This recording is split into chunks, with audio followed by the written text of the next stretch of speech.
Stabat mater dolorosa,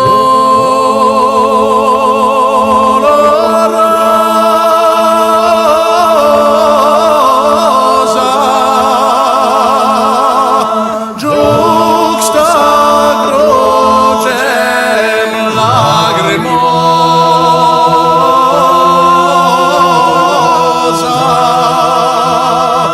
non pendebat filius, non pendebat filius,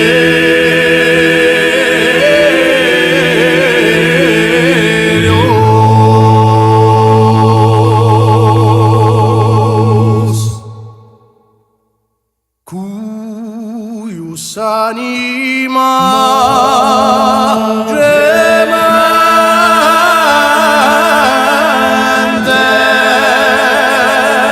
contristamet dolentem,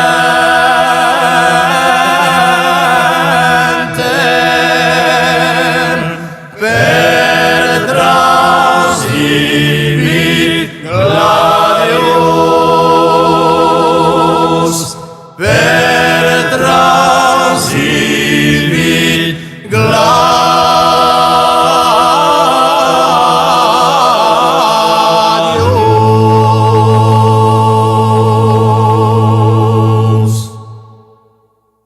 O quam trisiedat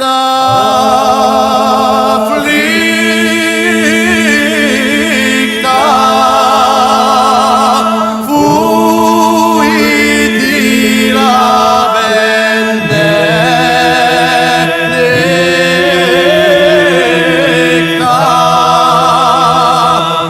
Mater Unigeniti,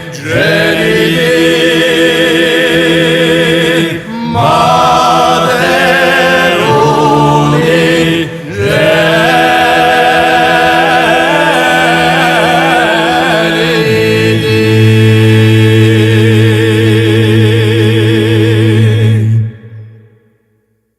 Quam morrebat et orebat,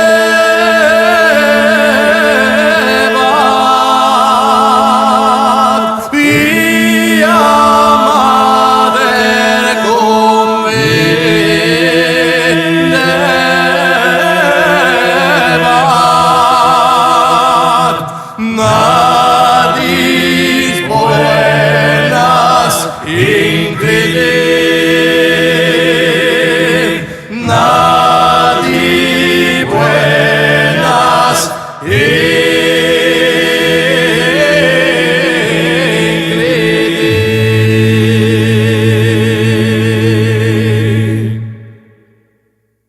Quando corpus morietur,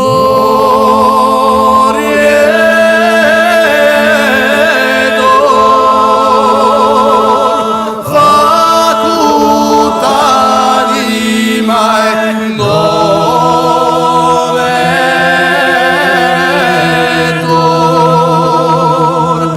paradisi gloria.